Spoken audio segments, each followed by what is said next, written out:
Welcome to the Who's Next Let's Go show. I'm your host, Mike motherfucking Johnson.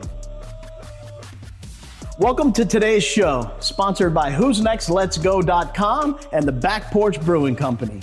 Today we have a real estate guest from the company and the brokerage that I work for, and I'll tell you a little bit of introduction about him before we introduce him and how I met Bobby when I was first starting out in real estate. At the brokerage I work for, we have a bullpen area. When you first start, they throw you back there, and that's where you can do all your work. And it's got little cubicles in this bullpen area. And I'm back there, and Bobby's back there, and his now partner is back there. And she's a nice lady from up north who's retired educator. And so we're back there, and we're all minding our own business, and we're doing our thing, and we're working. We're on the computer. And I hear this god-awful noise come out of Bobby's rear end. It sounded like Chewbacca was coming out of his ass. So I'm like, well, that's the first one. I'll let that slide because there's obviously a lady here and you probably shouldn't do that in front of a lady. A couple minutes later, again, it comes out. It's roar, and I'm like, what the fuck? So I'm like, man, do you need a safety wipe? Did you just shit yourself? Are you okay? And he goes, well, I don't know. It must have been something I ate. I said, well, there's a lady here, man. Don't do that. So I'm getting heated up as he keeps doing this. A couple minutes later, he's giggling like a little girl, and he comes out again. I'm like, what the actual fuck is going on? And then I look over, and the lady's snickering. Turns out he had this machine that was very realistic. And the whole time, I thought he was dropping ass back in the bullpen.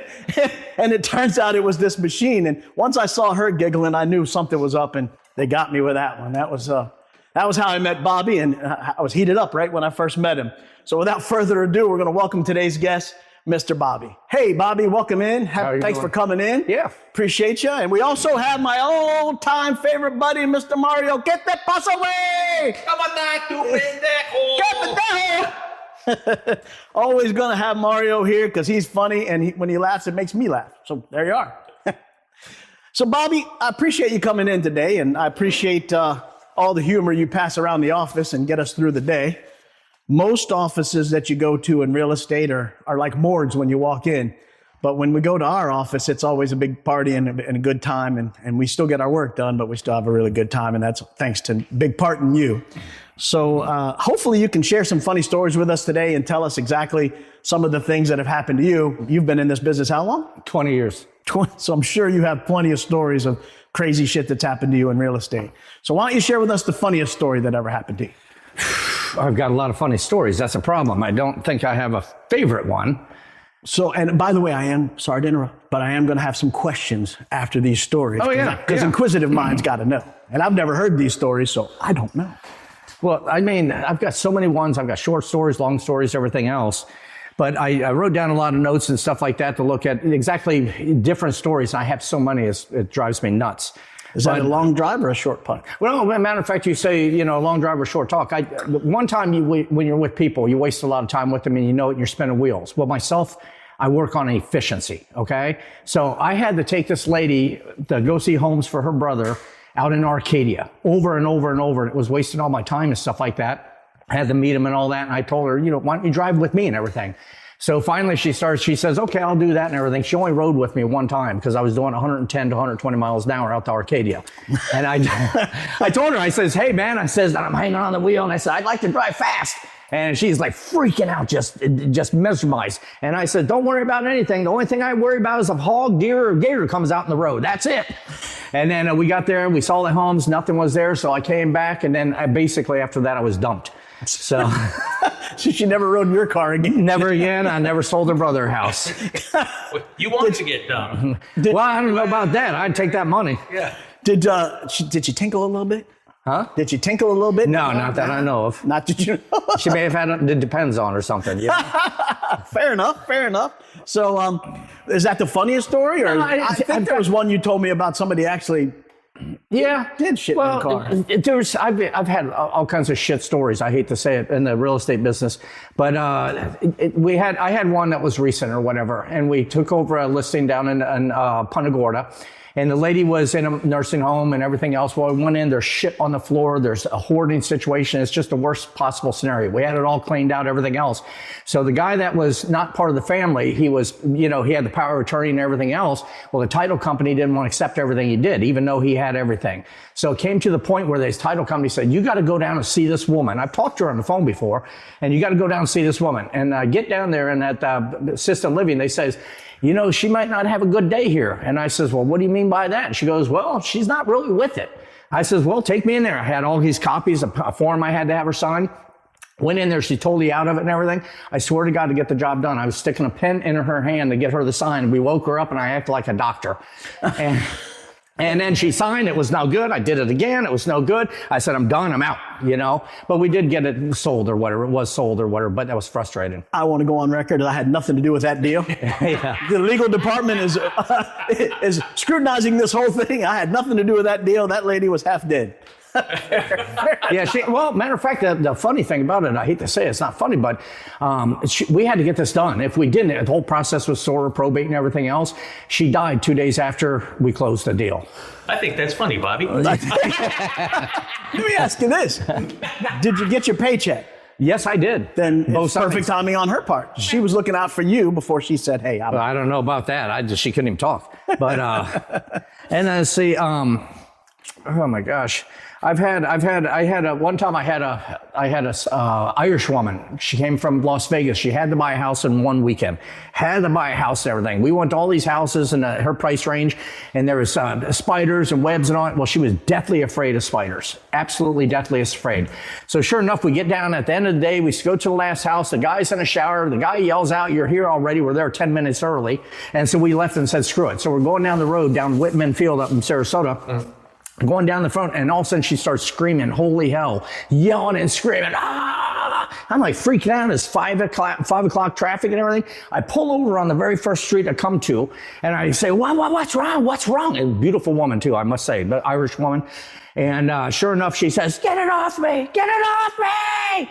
And I look down and I said, what? And she's right there. And there's a spider crawling across her nipple on her breast. And I mean, hold on. Did you oblige? Let me tell you. I'll tell you the exact thought that came to my head was, man, I got to take care of this problem quickly. Rightfully so. So the first thing, I'm sorry, I'm a guy, but the first thing was, shall I use the whole hand smash? That might work. No. But I thought, smash and grab? Yeah. But I thought to myself, I ain't going to do that and stuff. So I did. I daintily went around. I says, I hope you don't mind. You won't feel nothing. And sure enough, I picked up a spider off her breast. So, and that ended that story, which was good. And she bought. Man, I think you missed a golden opportunity. No, I also had a listing appointment. And I had a listing appointment in a community in Welland Park. And sure enough, we're there. And the wife was here. My partner's here. And the husband's right past it. And I said, okay. And this woman, she was a little bit rounder woman, but she had gigantic tits. I'm sorry, but they were gigantic. And so she had this bustier. Hold on. Mario's mom, we apologize again. Sorry, Mom. We're not responsible for Bobby's tit stories. But proceed, Bobby. But proceed. We're interested. We're just not responsible. But she leaned over, we're interviewing and everything, and I'm looking at the husband the whole time, trying to keep eyes on him, because this woman's breasts were out on the table. You saw everything, the whole bra, everything, they were out there. And Diane's right across and looking at everything, and she'd tell I was uncomfortable because, I'm sorry, I'm a man, It's like, hey, but... Hold on, I got verification. She's over here.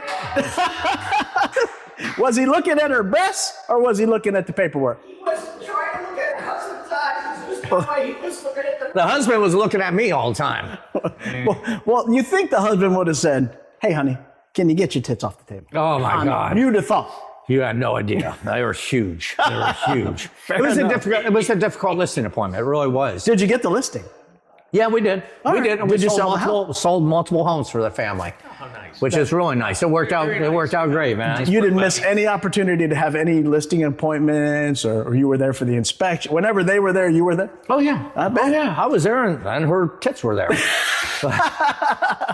But I brought a prop in with me. Oh, fair enough. So what happens is one of my famous stories or whatever, I met this guy and he looked real angry and everything, and his mom was with him. His mom was going to put down 20%, help him out, get a house, because his credit wasn't good. I don't care, let's just do this. So I ended up showing the mom everywhere, and she's a larger woman, very elderly, and I'm showing her properties everywhere. Now, at this time, there was properties everywhere where the electricity was out, all these bank-owned properties and everything else. Mm-hmm. So we're walking around doing all this. We're probably about, 3-4 miles away from where she actually lives, where they're renting a house.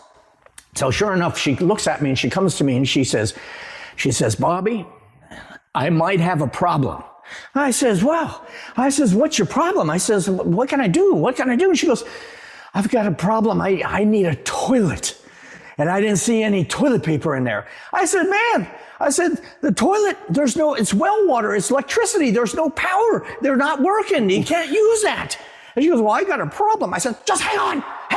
Ran out to my car, because usually I used to have toilet paper, I'd have a garbage bag or something, but instead that day I cleaned out my car or something, and the only thing I fucking had in the back of my car was this.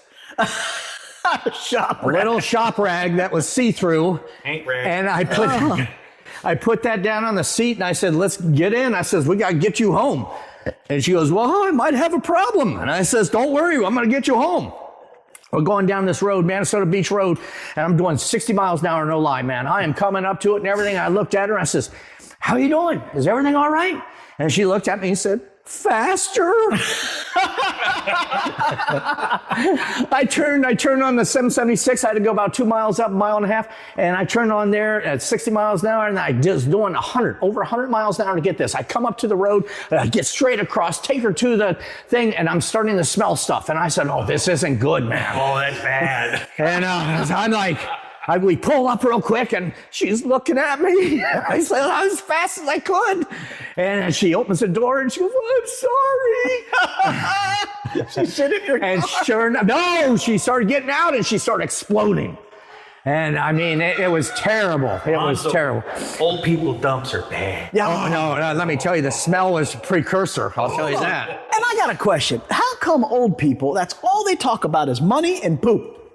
My grandfather's 95 years old, and all he cares about is calling me on the phone, bitching about how much something costs, or he didn't poop today. Well, and this woman was rich. Well, rich people poop too, Bobby. I know. Yeah. I know. Hard to believe. But they did offer the go ahead and basically pay me back. Like, we'll have your car cleaned and everything else. Well, I had this rag and it smelled so bad I threw it out the window right by their driveway, and I thought, oh, that's terrible. She'll see it walking the dog tomorrow. She'll be embarrassed. I didn't want to embarrass her, So I went back and picked it up and took it down the road and threw it in another ditch. So, but that was, I did sell her house and everything, and that was, it worked out. That was a pity sale. She pitied you, so she bought a house from you. Yeah, but let me tell you, at least she did that. I had to sell the house later because she wanted her name off the title because her son never got his shit together. So that was a whole nother story. He was waiting for her to inherit. I hate to say it. But what is the most shocking real estate story? Well, I got a couple that tie in for shocking. Okay? All right. Hey. So appreciate you bringing notes. Saves me all the talking. I had an agent that I felt sorry for. I sell quite a bit of real estate. I do pretty good. I'm not a pushover. And so what happens is, this agent, I always kind of helped out. Always tried to do a favor for this, that, gave him some work to do and things like that. He had a wife that was from another country and everything. Oh, I know who it is too. And so sure enough, everything's going. So I would have him do me mailers. Well, that ended the first time because she was from another country in Africa that she didn't know how to address envelopes, and he didn't teach her. And they all came back like 100 some, envelopes and stuff, letters. So I says here, and also he's living, let me say this, he was living in my house, my old house, and paying me $1,000 a month, cheap rent, but I only collect it when he closed something. He didn't close many deals. He didn't do that. So one day I said to him, I says, you know what, why don't you, I'll pay you, I don't know what I paid him, but let's say $100. I said, I'll pay you $100. I want you to put this listing in, do a really good job, and I'll let you do some of these tasks for me. So he put a vacant land in down in south of South Gulf Cove, the Sands or whatever. And all of a sudden, one day later, man, this is the worst neighborhood. There's not power out there and everything else. I get a call. Hey, I see you just listed that house, or that property, that lot.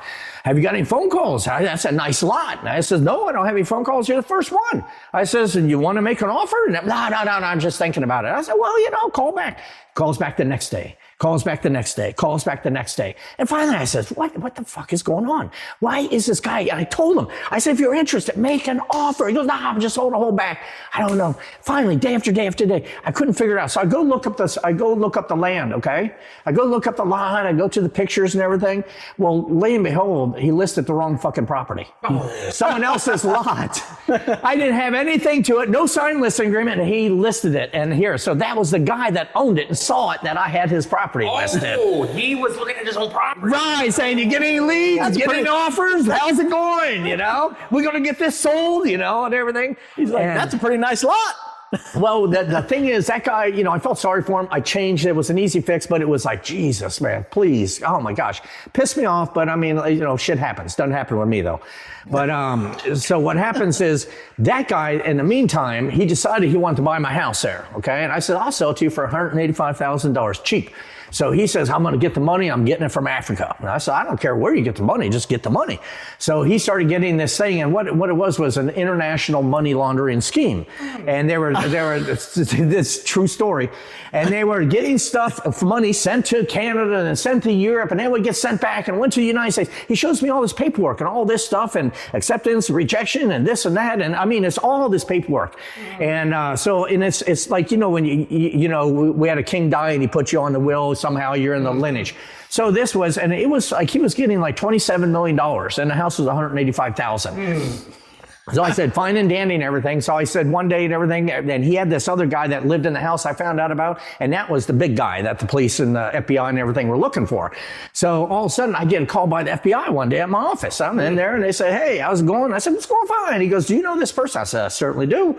And they said, well, what do you know about this, this, and this? I said, well, I know this, this, and this. And oh, do I know that person? Yeah, I've heard of that person. He's like the kingpin. So I gave him numbers, stuff like that. And he said, so where are you at now? And I said, I'm at my office. Come on down and talk to me. I'd love to talk to the FBI. I have no problem with that.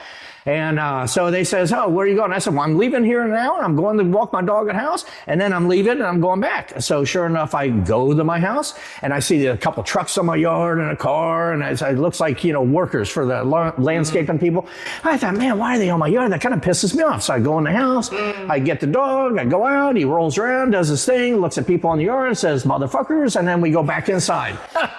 So I put him back in there, and then I'm leaving, and there's a cop car right behind my driveway. I thought, what the hell? So I'm reversing, and the cop car is not moving, and I can't reverse into him. I said, so I rolled down my window. I said, move, get out of my way.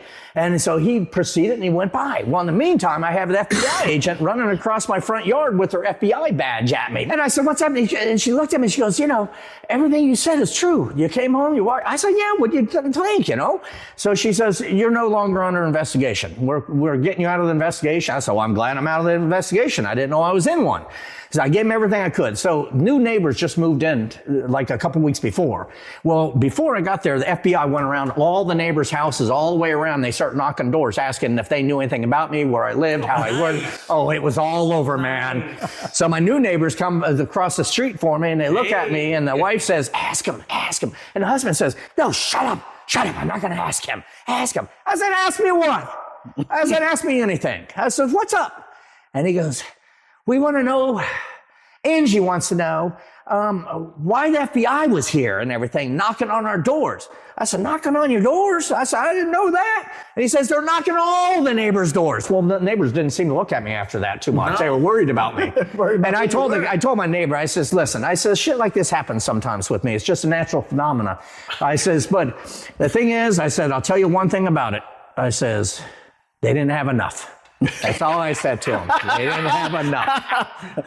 Now, where do you find I've known you for about 5 or 6 years now. I'm surprised you didn't really make up a good story, or at least act like you're on the phone calling in a hit or something. No. Like 251. I've had the sheriff's department in my office ask me about a murder and everything. So I had to testify. Didn't have to go to court on it, but I had to, talk to the detectives about it. No, not that. It was the guy that killed some woman in a motel down the street. Oh, I remember when that happened. And I saw him on the sidewalks. That's all it was. Nice. Yeah. Shit happens. There's 2 people that have been killed in that hotel. Oh, yeah. And then we need to move offices. So I'm going to look at it in my notes here a little bit. Have you ever seen anything shady in your years, or like? Well, that FBI thing was shady as hell. No, that a real estate person did that was shady, like another realtor or a real estate company or a title company. Please refer to your notes. Please. I always have to. My former partner. I'm sorry, Bobby. We have to interrupt this podcast. Go for it. FBI is on line 6 for you. We'll be editing this part out, Mr. Cliff. Well, I wouldn't say, like, when it comes to like real estate agent, I had a real estate agent. This shit off, boy. I had a real estate agent. I was going back and forth with the wife. The people were on fixed income and stuff, and then they wanted a house in the flood zone, the insurance, everything else. It was going to be too much, and so the lady was texting me, "Oh, do this, do that, do this," trying to tell me my job and stuff. And I finally got on the text message. I said, "Quit your bitching." I says, "I don't need this. You know, they're not going to interest in your house." And sure enough, because the owners were calling me, not that after, before them. So sure enough, she did that. Well, her husband called up and he says, "I hear you cussing out my wife. You cussing her out, calling her a bitch and everything else." And I have the text messages that showed, I didn't do that.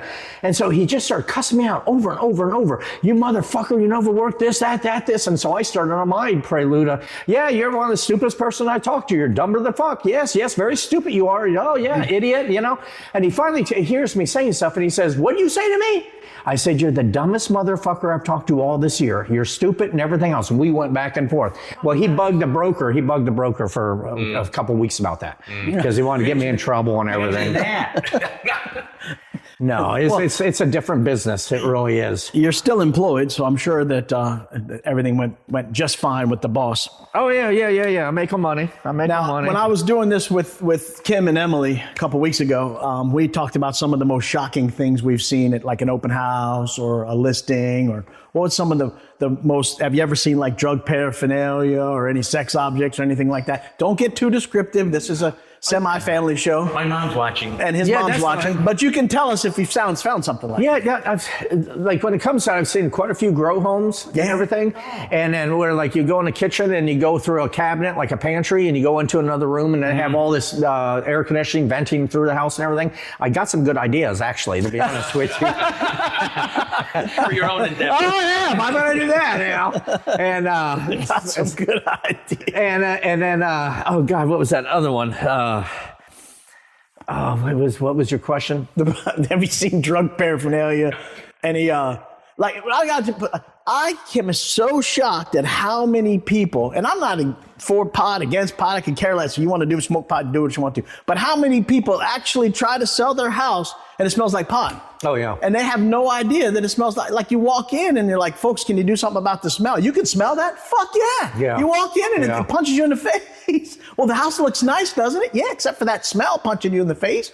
Yeah. So it's like 50% of the houses I go in smell like pot. No. Every bit. 50%. In Northport, maybe. Well, I saw houses in Northport, Port Charlotte. You mean it's only 50? No, I had it one time when there was the boom and the bust and everything, and there was a million houses. Every house on the block was for sale. So, I follow the rules all the time. I really do and everything, but there's sometimes you say, "Hey, you're with the buyers." And I had this old elderly couple with me, really nice in the back seat. And they said, "Look at that house. That looks really nice." I looked at them. I said, "You know what? I could probably get you in there. Would you like to see it?" So they said, "Yeah, we'd like to see it." I go up there and do the combo because all the combos were the same. Mm-hmm. Sure enough, it opens up. My people are saying, "Hey, you know your job good," and everything. I'm not supposed to be in this house. I don't have listing paperwork or nothing. So we walk in this house, and I swear to God, man, every wall was so crazy painted, like bright red. The ceiling was bright red. All the walls were yellow. The garage, it was a black ceiling and purple walls. And every room was like this. It was unbelievable and stuff. Well, in the meantime, they're walking around. They say, this needs a paint job. Oh my God. Well, there's beep, beep, beep. And they said, "What's that beeping?" I said, "Well, what beeping for is probably nothing. It needs a battery. Don't worry about it." So sure enough, it starts beeping a little quicker and everything. And then all of a sudden, it was an active burglar alarm. Yep. And it went off. Whoop, whoop, whoop, whoop, whoop, whoop. And my buyer said, "What do we do now?" I said, "We leave quickly."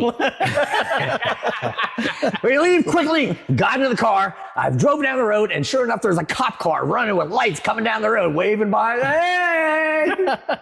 But that was Two that was doors down crazy. on the left. Saw the guy enter. Ugly bastard. Well, I showed up at a house one time. I showed up at a house in Port Charlotte, and sure enough, I hear noises in the house. I'm thinking, what is all this noise? I mean, it was rustling noises. So I'm going to open the door, and then I realized the door's been kicked in, the front door.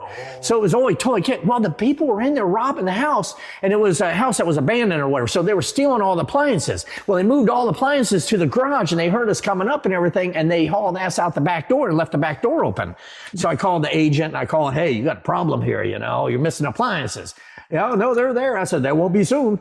But so that was different too. I mean, Those there's were the things. days back then. It was crazy.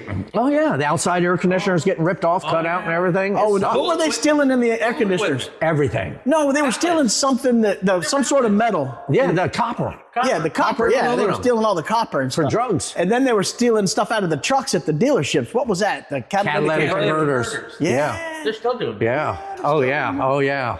Just shoot first. Yeah, just yeah. Well, I mean, I had another one. There's lawsuits sometimes that people in real estate, they do stuff. Well, quite a few years back, it was the big thing, the news, because we all get news in our offices, watch out for people falling.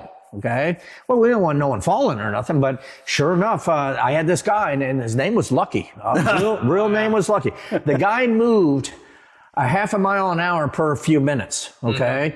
And he moved so slow, I had to leave 40 to 45 minutes for showing, because it was 10 minutes up to the house, down the driveway, and then in the house. Well, he sees a house one day, he'll see in there and say, I don't like this house at all. All right, let's leave. Let's get out of here. Get ahead of the schedule. He goes, no, I want to see what's in that room back there, Bobby. And he'd have to go back there. So there's 20 minutes of wasted time. So one day he's in the Lanai, he says, well, I will walk in the backyard. He can't walk. He's had a stroke. He can't use half his body. I said, let me take a walk back there. I'll tell you what I see. So I go all the way around the house and everything. I come around, and who's on his back in the Lanai and the carport? Him. Bobby took a dump. He fell over or something. And I says, Lucky, what are you doing down there? And he goes, I fell. And I started thinking it was a lawsuit, because I just met the guy. So sure enough, he got him up, picked him up and everything else. He was fine. He's embarrassed and everything else. I finally did sell my house down in Northport on a canal. And he says, I don't want a house in the flood zone. So I got him a house out of the flood zone. Well, Ian came. Mm-hmm. And guess what came in his house? Water. The canal. The canal. And the canal came in and at the floor, and he was there. He had to do what he had to do. But sure enough, the canal came down. He calls me a couple days later and says, Bubba, he says, I told you to sell my house not in a flood zone. And I said, your house wasn't in a flood zone when I sold it to you. He said, yeah, but I got flooded, and you told me the gates were corrected or controlled by Northport. I said, they were, but this is a catastrophic thing. He goes, well, I think I had flood insurance, but they're saying I didn't. Well, I sternly remember him saying, I don't want to ever have to buy flood insurance. And he did. Right. Well, let me tell you, he regretted it then, Yeah. He's still there, though. He's a nice guy. So I can't complain. Where's he going to go? He's flooded. Yeah, well, no, he got it all fixed finally, but he had to stay there. He had nowhere else to go. I sold a house in a community that I live in, and the guy, he had gold and all this stuff, really, really wild guy, and talking to him. And he's talking about all these 2-sums and 3-sums and 4-sums up at this, the KC Key, fish house. And he's meeting all these women and everything. I think, this guy's crazy, man. And sure enough, I've been there I've been to Casey Keys several times. I have been there. I ain't never seen a 3-some or 4-some, and I've seen some ugly people going through there. I'm not so sure. I don't know what he got up there. I mean, some of them people make a freight train take a dirt road. Well, let me tell you, this guy, he had it going on, and he was wealthy. He was wealthy from gold and everything else. He bought a 3-some and a 4-some. Oh, I'm sure. I mean, he didn't happenstance upon one. He bought one. Well, he bought a house in Naples, and he said he had a model home. And then he said to me, and sometimes I'm stupid, and he said to me, hold on. I just wanted to accept that fact that you said sometimes you're stupid. What the hell was that? Yeah. So, here you go. He brought the prop. He brought Chewbacca with him. Yeah, he's got a bookie back there somewhere. Oh, Jesus. Yeah, that was the thing. That was the first time I met you, and I'm looking at that lady right there, and I'm going, Man, this is bad. That was funny as shit, though. I did it. Matter of fact, I did it to my partner's. I'll go back to that story in a second, but I did it to my partner's husband. I took him to a financial wealth, meeting. I says, come up here and you meet this person. You check him out and everything. So we're going down Bee Ridge Road towards 41, everything about a half a mile away, and I start messing with him, and and I do it, and he looks at me, and I look at him like, oh, I don't know where that came from. And sure enough, at that point, it starts going more and more and more. And there. So sure enough, he's looking at me, and I could tell he's getting all nervous and everything. And so I said, don't worry about it, Dave. I says, I don't smell anything right now. It's okay. Don't worry. They're not smelling everything. Then I hit it again and again. And I said, oh, I got one. It's creeping now. And so I look in the mirrors. He's trying to put down the window. So I locked his window. And I said, Dave, don't worry about putting your window down. I locked it. And he goes, what? He goes out and pushes it. You motherfucker, you locked my window. And so he starts opening the door. And I had no gas. Were you on 75? Huh? We're on 41. Right at 41, we got to that point. What do you call it when you throw your voice? A ventriloquist guy? Yeah. Oh, yeah. There's a term for that. He's throwing. Yeah, he's throwing his ass. He's throwing his ass. Hold on. Can we get back to the threesomes? Yeah. All right, okay. So that guy was very good call. I like that. That guy actually had a girlfriend that was moving down to Naples with and everything else and everything. And the life he talked about, I thought, geez, why are you giving up all that when you have this? But, because to me, she was really nice and everything. But the way he was talking about all his, happenings, it sounded pretty exciting. But, you were living vicariously through let me tell you, I was living in my mind. But so that guy says to me one day, he says, so we're going to sell this. You're selling my house. He called me and he goes, I'm going to make your lucky day. And I go, how are you going to make it so lucky? And he goes, you're going to feel great. And I said, how am I going to feel great? And he says, you're going to sell my house. I said, I feel lucky already.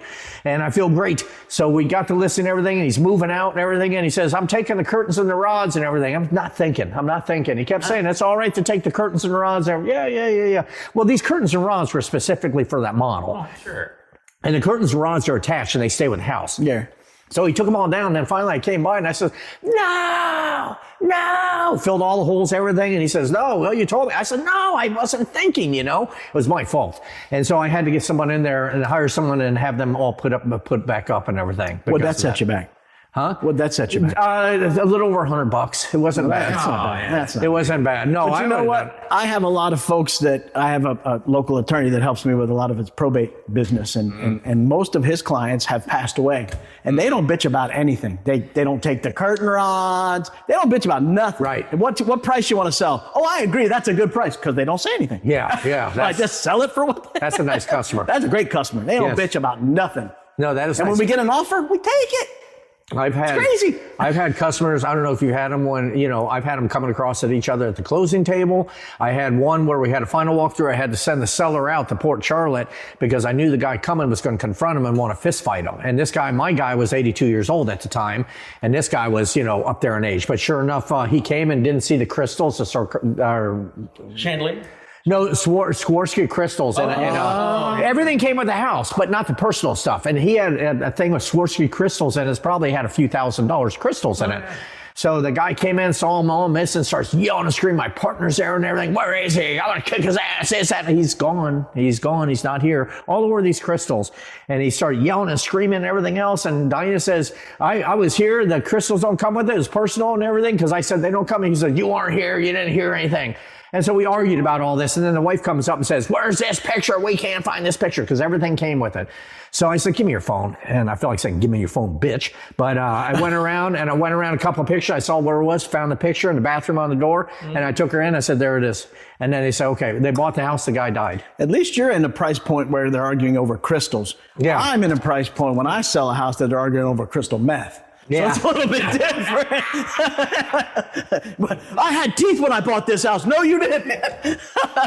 So I want to appreciate you coming out today, Mr. Bobby. Yeah. I appreciate everything you did. Some great stories. I also want to thank Back Porch Brewing Company for sponsoring today's episode. Very good What do you guys beer. think Yeah, about the yeah, beer? yeah. Good Nice stuff. beer. Today we did the barley bean. Very good. 8.5. Bobby, make sure he's good to the last drop. Nice work, buddy.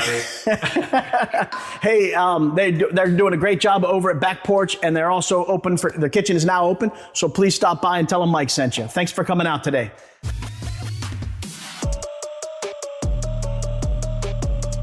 Thank you for listening to today's episode of the Who's Next Let's Go show.